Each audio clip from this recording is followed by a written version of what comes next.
guys. Welcome to I Love Green Guide Letters, the podcast where we talk about the letters to the age newspapers, television, and radio lift out the Green Guide. I am Steele Saunders, and I do love those Green Guide letters!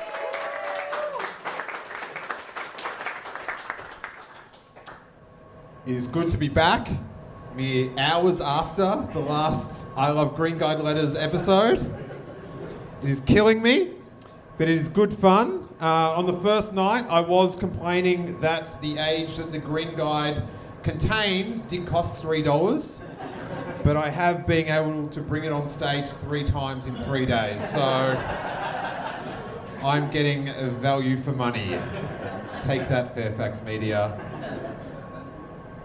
I have to wonder why you sit in the very back corner of every show. I'm tall and I don't want to sit in front of you. Okay, that is...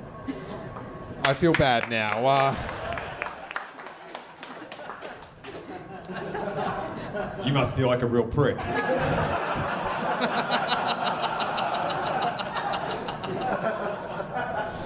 Well, isn't that what podcasting's about? It's super good to be back. I always say when people ask what I do podcasts about, and if you were at the episode that we just did, the Steele Wars episode, I always used to say I do one show about Star Wars, and then I do another show about petty complaints. But after the last Steele Wars episode we just recorded, I now realise I do 2 podcasts about petty complaints. What does that say about me? What does that say about me? What is on your t-shirt? Ice Coffee Podcast. Do you really... Is it about your podcast? Yes. And you do a podcast about iced coffee? It's about the history of Antarctic exploration. The history of I'm going to have to call false advertising. Where does the coffee come involved? They recorded as though I was still in Antarctica brewing coffee from snow. Did you actually do that? All right, well, you're way more interesting than... Hey, settle the fuck down. How long were you there for? I generally go for a month. Generally go. So you just like whip down there now and then. Fuck, you wouldn't want to get that on an Uber search, but... How many times have you been there? 9. Okay, have you met a penguin? Yes. Oh, how many? Hundreds of penguins. They're like porgs? Okay, you're winning me over with these references. Thank you for dumbing it down to my level. All right, very cool. So what do you like? So how many episodes have you done of your podcast? 60 episodes. And what sort of how much other stuff can you talk about than it's cold and white and there's porgs? There's cannibalism, there's sex times, there's intrigue. Okay. All right, there's cannibalism and sexy times. I want to listen to the episode where they meet. And you eat a really hot dude. That would be cool. All right, and it's called the Ice Coffee Podcast? All right, well, if you want to listen to a podcast that's actually about something, that said, you might be missing the point of podcasting, so... Go make a documentary, you smug arsehole, but... Whatever. Welcome, sir. Hey. Can I just ask, did they check your backpack? Did the security check your backpack? Okay, well, I'm the security, so, I don't know. I don't know if in the backpack I'll find cannibalism or sexy times, but... So, we'll leave that there. But how about we bring up our guests?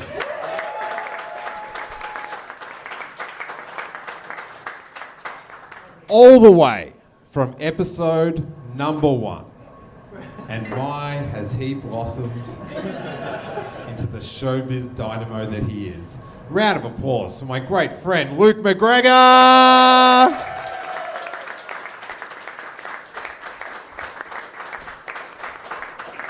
Also returning from the very first time from one of our first 10 episodes, you love his music in Something for Kate, it's Paul Dempsey!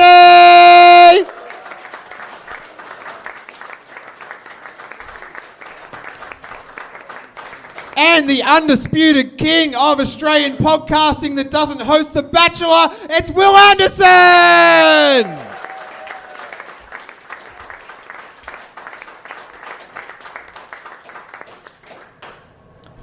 Hey guys.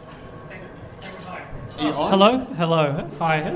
I'm sorry I didn't say hello to everyone as I walked in the stairs too. I just kind of walked in the stairs. I didn't know where to say hello to everyone, and I got nervous. I just walked. Yeah, I'm sorry. I freaked out some people who were in front of me because they were loudly having a conversation about listening to my podcast and how they heard my voice everywhere. And I said, "You're probably hearing it right now." That's a true story, isn't it? You got to do anything, man, to get the content out there. It's a real life podcast. That's a live one for you guys. And how have you ruined the guests, the audience's day, Paul? I think I freaked everyone out because they said, "Why is that not funny guy here?" Paul, would you ever sample Steele's "I Do" on one of your records? No. No, I considered that for 3 seconds, and no. Okay, fair enough. Yeah. I did name your first EP though. He did. That's true. I put the question out to Steele what we should call our EP and what should we put on the cover, and he said the answer to both your questions, porn. And I just dropped the porn bit and we called it the answer to both your questions.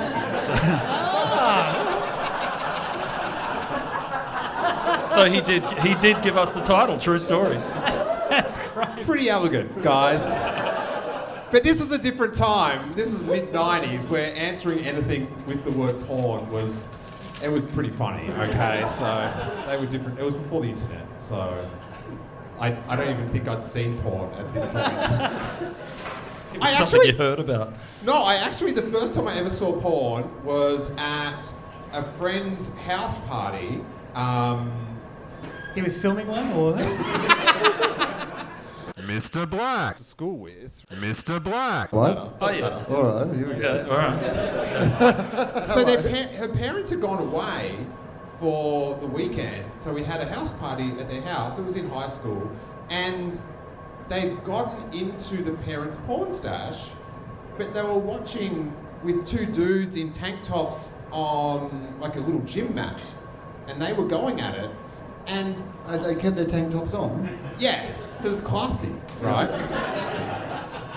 Just flapping about.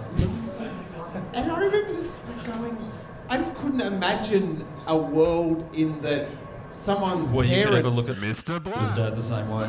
or mum. Yes. Yeah. Yeah, When was I the can first see time that. you watched porn with your parents, Luke? It was actually last Tuesday, funny you bring it up. I think I remember discovering Dad's magazines. He just had these, it was just women naked on motorbikes. And I'm like, that's just so impractical. And then as I got older... You'll never catch them. Yeah, as I got older, I realised, this is more to it than this. It was, and the first porn film I watched. I'm oversharing now. I don't know why. I should have just stopped. But no, it was like a. Dude, you don't have a career without oversharing. Yeah, true. That's your thing. It was a pizza delivery guy. He delivered the pizza, and then she couldn't pay, and they had sex. And then years later, I became a pizza delivery driver, and it was very, very different. It was.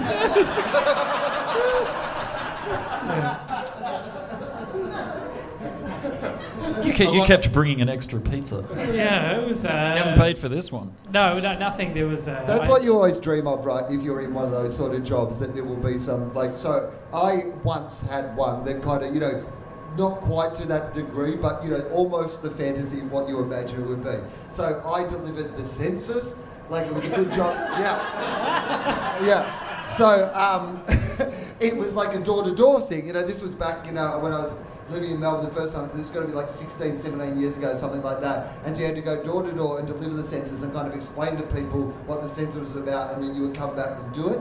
And it was mostly very boring, and I lived in the Carlton area, so I was mostly trying to deal with people who had English as a second language and explain why the government wanted their details, which was terrifying to them because they fled their own countries because of that exact reason. So I was doing that, and then one day I interrupted a threesome. And I know that because the guy had left the door open with the two other people proudly on the fucking bed waiting for him to come back. He just had a towel around his waist. And I was like, why did you stop to answer the door? Is that not something you just go, let's pretend there's no one home in this situation? But he proudly went to the front door and opened it up and showed off what was happening. So, I'll just go and see if they're sexy. Yeah. I was not invited in. And I was like, I'm not sure what box on the census you tick for this one, buddy. Couldn't afford pizza. What was the makeup of the threesome? There was two girls in the bed, and then there was one guy at the front door. Yeah. So maybe he wanted backup. Yeah. And this is probably too personal, but has anyone here had one? No. A census form? Yes, feel free to answer. I reckon Steele has, and he put his religion as Jedi. I didn't. I don't think people should do that. I think it skews the statistical number. Like my nerd reason for not being a nerd is ultra nerdy, and I think they should, let's just mark it down as nothing. No religion. Yes. Instead of dude that hasn't left his house for several months. That is, we can find that through other ways. Are there force just like people who like preach the force? They don't have the force, but they just like go around. There's like a church of the. So in the I'm talking about the movie universe. Is there actually like a force, and it's a church, and people go to? But they're not Jedi, so they're a big fan. There is several people that have come to both podcasts that are currently thinking there is literally a group called the Church of the Force. At the start of The Force Awakens, that guy Lawson Tecker, the old man that gives him the thing, he was in the Church of the Force. Would you like to sign up? Sure. Do they have the equivalent of like the crazy people who just stand in the mall and shout at you about Jesus? Is there like in local malls around the universe people shouting about the Force at you? There is that one You're guy. trying to recruit people like this. It's not working. With the sandwich board on. There's at Comic-Con they have the yellow sign people that come and stand and tell people that their best weekend ever is in sin and the one true superhero is Jesus or all that stuff. And the best, like what I love about Comic-Con is like the creativity it breeds. And so now people come cosplaying as those people. Oh, wow. And stand next to them with signs and megaphones, and the signs to say, "Don't listen to these arseholes, have a great weekend." And it's just a fucking hi-fi fest. People just like, it's just such a bummer. It's like, these people have travelled around the world to have a great weekend. Yeah. And this is what I want to know. And this is like a statistical census thing. Who has ever seen a guy with a megaphone and a yellow sign and then gone, yeah, God? Like, it's not like you hadn't heard of him huh? before that moment. Yeah. You're like, hang on, who's this God you're shouting about? Yeah, like when they have Jesus and on a sign on a bike, and I'm like, I've never been swayed by it, even though I've walked past the bike several times now. It's maybe it was an 18 speed instead of I don't know. So, I love Green Girl Letters. It's about bizarre complaints. And, we've done many of, not that many, Will, but you have been mentioned in the Green Guide a couple of times. I was very disappointed. It's not an insult, mate. It's a compliment to the fact that I have a career. I've had a long career in television. That's fine. I just don't want you to turn on me because Okay. I remember that Adelaide episode and I had to ring Jackie and it was very upsetting. What happened? I don't want to bring it up. Well, then why'd you bring it up? I mean, you make a fair point. It sounds like he wanted to bring it up. This sounds like a classic case of I don't want to bring it up, but that's how I'm actually bringing it up. I would like to edit my life right now. This elephant's just getting bigger and bigger. No, okay. Yeah. Well, he. I mean, you're the one who invited me on the podcast. I just didn't come down to this basement and hijack being on here. So you're. I don't want to victim blame, but you were literally asking for it. Did you have a threesome? I was the answer to both his questions. It's tough to talk about because it is my cat Jerry's birthday. It's his birthday today. Today, very Oh, day, happy and birthday. the thing that there was some subtle reminders from everyone else on the panel about the lifespan of cats, and so it was. I don't know why I brought it up. It's short. Well, if it makes you. If it makes you feel any better, Steele, I will tell you that since we did that podcast, 2 of my 3 cats have died. So if there's any universal karmic punishment, it means that I mocked the death of your cat, and in return, the universe took 2 of my cats from me. So I've been punished enough. Please don't bring this up. Why'd you bring this up? Take you, not the cats. Oh, come on. Mate, that's a bit mean. The cats don't plug your podcast.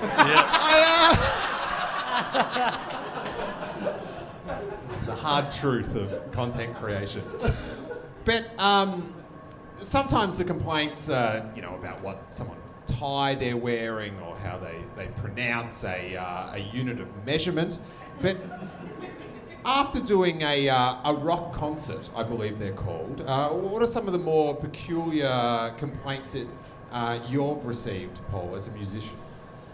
Oh, Jesus. Where do I begin? I looked at the most common one is just, it sounded like shit. And, there's, 1,000, 2,000 people. They're all standing in different places. So it's like, well, where were you standing?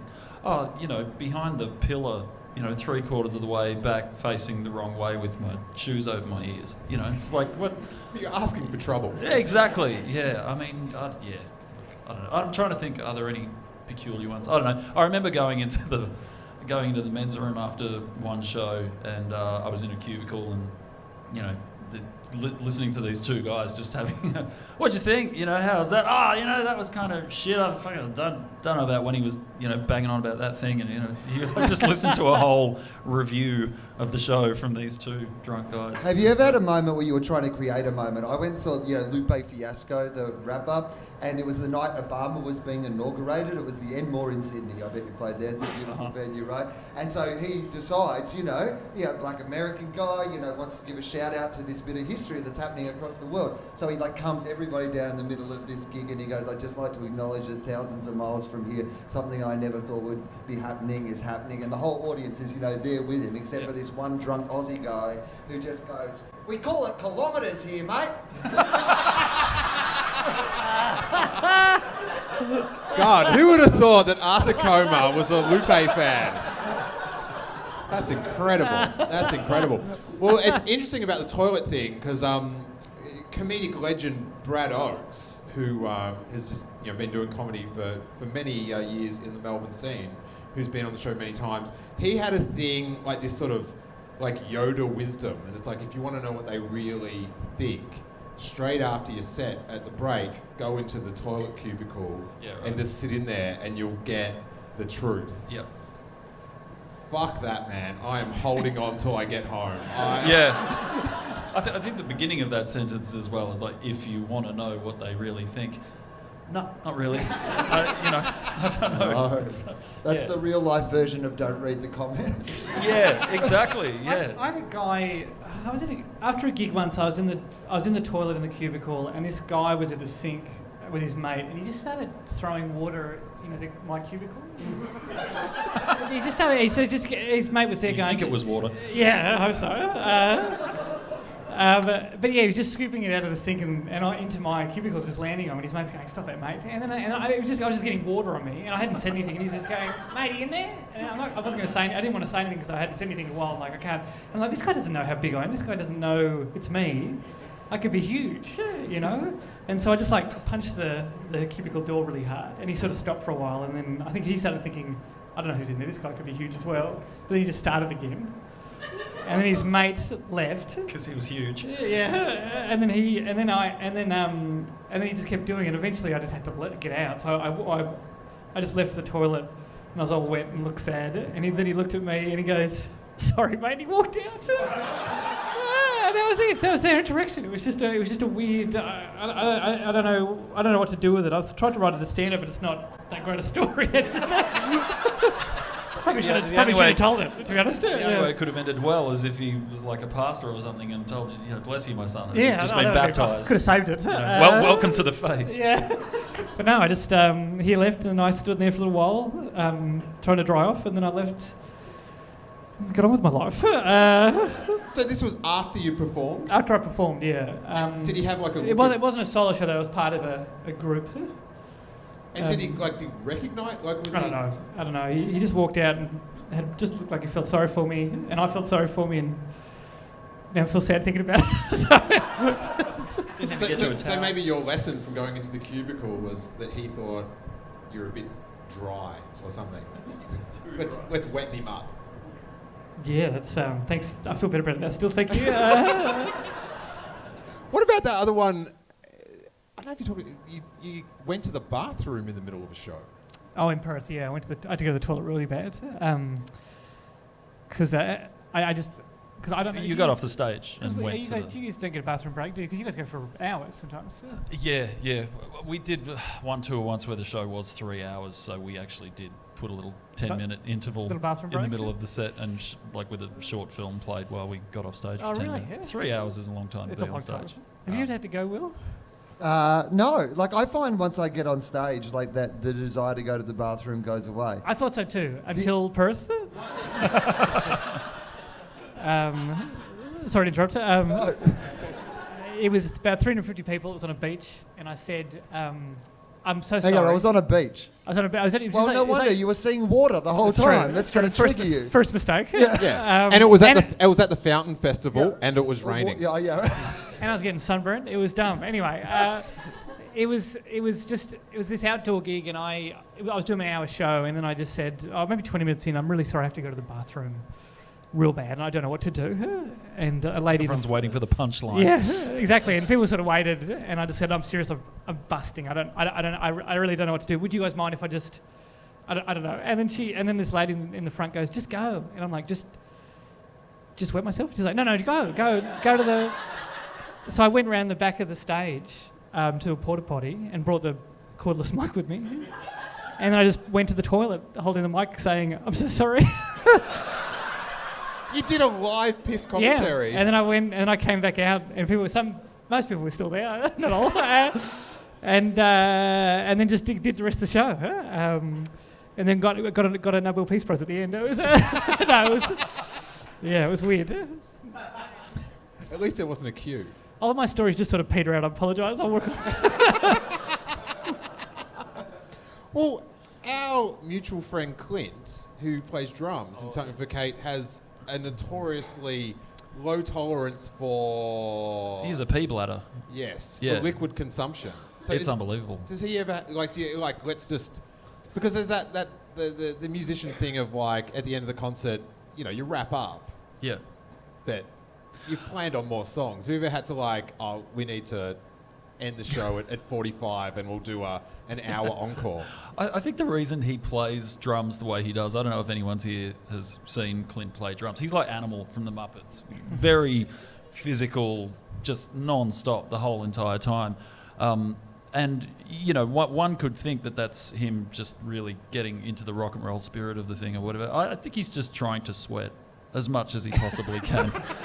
He's discovered a way that he can be on stage, he can be somewhere for 2 hours and somehow evacuate moisture from his body without having to visit a bathroom. Or maybe he's just got that I'm dying to go to... You know that, if you have to really desperately pee, and then in that last 2 minutes as you're getting through the door to your house, getting to your bathroom, it all fucking intensifies in a way and your whole body's jittering as you go in, trying to keep it inside you. Yep. Maybe he's just got that for the first hour and a half of the gig. The whole thing. Yeah. Which he refers to as breaking the seal. Right.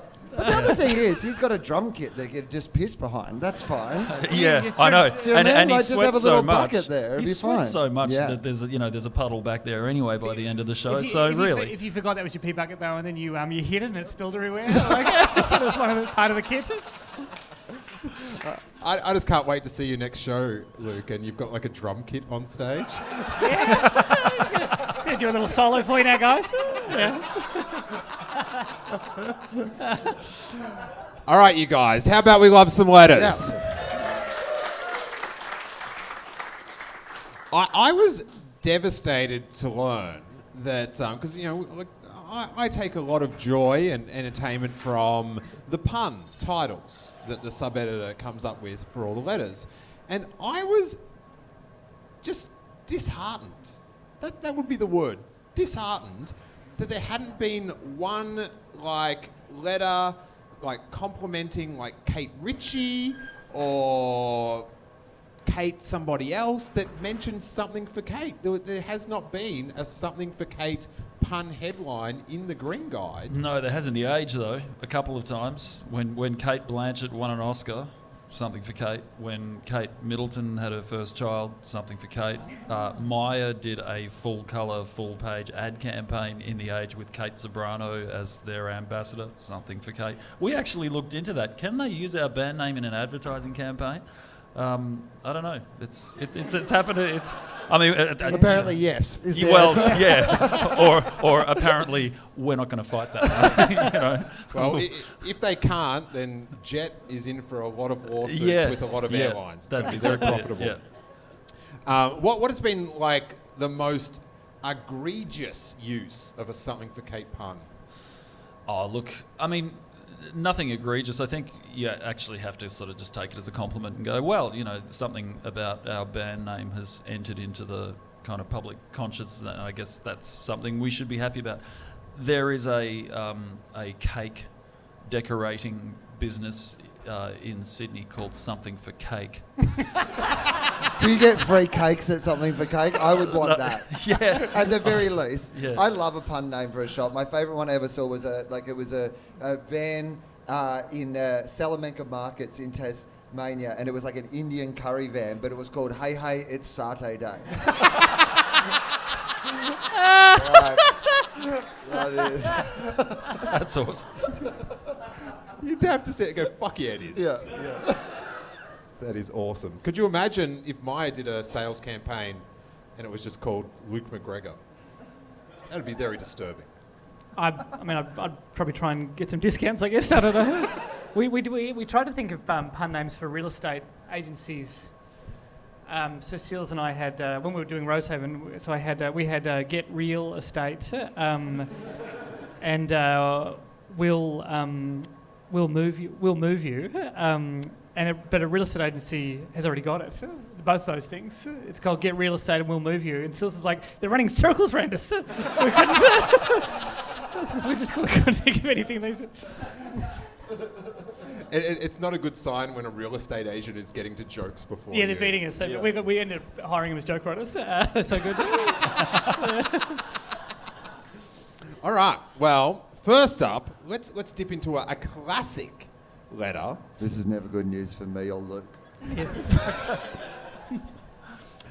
It is a new classic, a nouveau classic. It is from the 22nd of November 2017. For those that would like to keep score, it was published on the internet at 11:56 a.m. And it is titled, No Need for Speed. God, I hope this isn't about you, Will. Well, it'd be incorrect headline. It'd be misleading the public. I'm not saying I have a need for it, but I'll have some if someone's offering it. Those trucks don't drive themselves. All right. No need for speed. I was about to contact the Guinness Book of Records to alert it of the world's fastest speaking actor, Luke McGregor. However, he now has stiff competition from his Rosehaven co-star, Celia Bacola, who's catching up fast. Please, you two, slow down. You're obviously charming and funny, but I have no idea what you're saying half the time.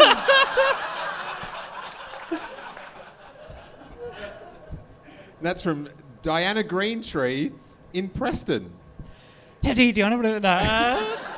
Do you think she was at the gig where you're like, I've got to go to the toilet, all right, real quick. Real quick. No, that was a genuine complaint from the first season that I actually got told by my manager, by people working on the show, by the sound guy. Your manager's Diana Greentree? She is. No, it was people were coming, very nicely even saying, "Hey, Luke, we can't understand what you're saying," and it's hurting the jokes. It was just they just said we can't understand what you're saying, and it was and I listened to it back because you do ADR to additional dialogue recording. You record back over your dialogue that gets a car drive over it or whatever. I'm desperately trying to keep up with I this. know, Sorry. Anyway, Celia would always get like 1 page of lines she has to redo, and then I would get like 700 pages, pretty much the whole script, having to go back over. So I've started taking... But how does that work if you slow it down? Well, your mouth on the show would have stopped talking. I was mumbling and I was speaking too fast, and Anyway, I've started taking speech therapy classes, and I've started... So I've made a considered effort to slow down. What usually happens is I just speak fast and then stop for a second. And then start again, but it's still fast. But just with a pause in the middle. Sporadic. Yeah. It's that was a real thing. It was a complaint from not just people writing into the show, but also people on sound. You just need to get a role in an Aaron Sorkin production. Yeah, I do.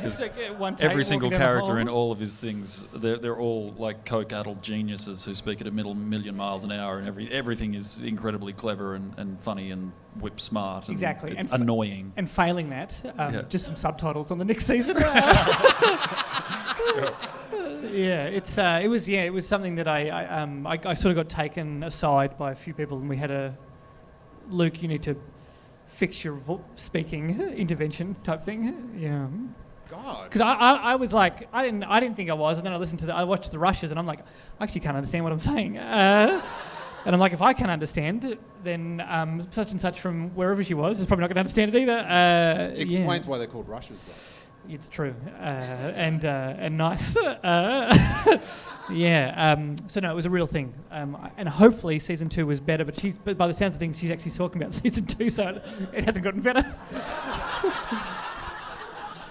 She's still watching though. Yeah, it's good. Yeah, it's a mystery show. I'm shocked, Scott. I've obviously done many of these episodes, and when we have people that have had letters written about them, mostly the response breaks it down to like the fuck off person that wrote the letter. But you actually went to therapy. This letter has had a deep impact. I tried to think of a joke about the movie Deep Impact, but I couldn't think of one, so I'm just going to keep it. Yes, it was something that I've actively tried to fix because I noticed it myself. Either that or you're just trying to make this woman feel terrible. The truth is, I actually wrote the letter so I could get tax deducted speech therapy classes.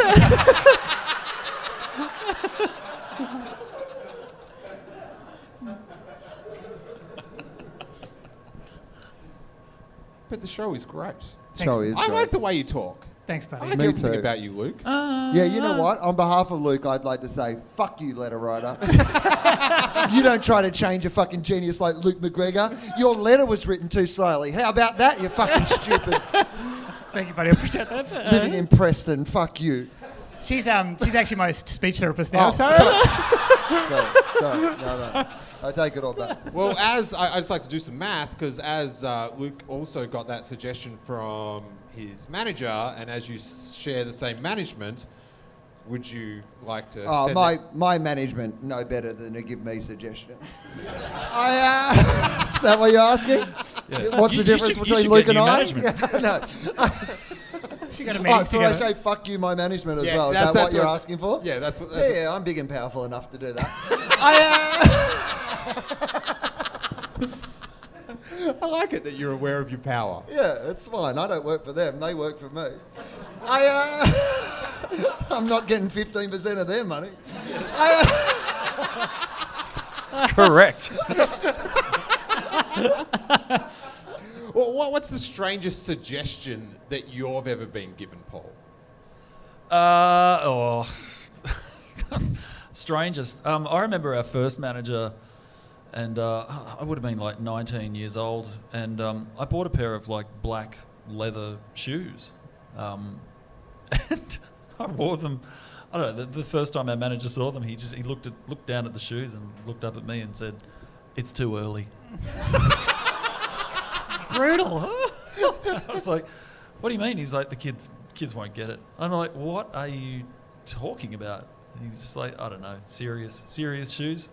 they're shoes. Anyway, that conversation What was the fate of the precipitated he wasn't our manager for too much longer, but that was one of a few episodes. The same guy who suggested we all wear over jumpsuits at one point. Oh, really? Yeah. So maybe he was a little bit too hung up on the appearance of the band. I mean, he went on to manage the Beastie Boys, and it went really well for them. But I love a bit of when someone's really full on about something that like clearly has nothing to do with what it is. Yep. Like I love a firm opinion. There's a famous Hollywood book about the notes that people get on their scripts, and it's called "An Alien Wouldn't Say That." Oh, wow. And it's because a bit of feedback came on a script where they'd written some alien dialogue, and the note from the network was, "No, an alien wouldn't say that." How the fuck would you know, mate? Yeah, exactly. Do you work at SETI? Something. What about, have you ever gotten some comedy advice that was like, in retrospect, maybe not that legit? Comedy advice that was in retrospect not that legit. In the toilet after the show. I don't think so. I can't. I mean, I once got a review that said that our TV show was much like the death of it was like the death of a much-loved family pet. Yeah. Which I take this reminder to you that life is precious steel, and enjoy the moments you have with Jerry. So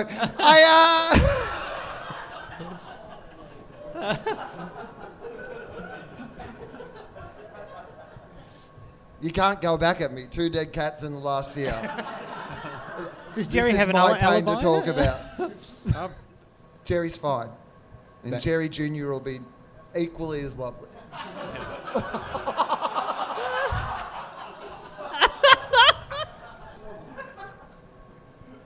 You brought it up.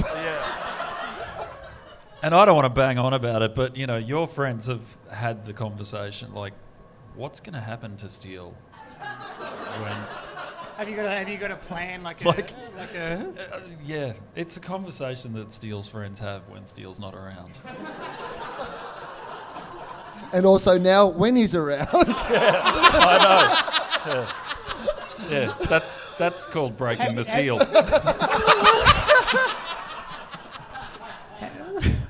Now we're just pissing everywhere. You'd have one already. You'd have one that's very similar looking that you've been training up for, haven't you? So you can just replace it on the day. I mean, if I sound like a hardened, person who's buried some cats, then that's because I have. It's, I've been there. A lot of Dempsey knows where the cats are buried, if you know what I mean. A lot of homemade guitars in the early days.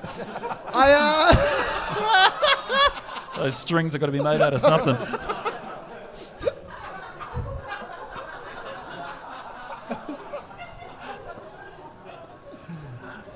Sadness is entertaining. All right.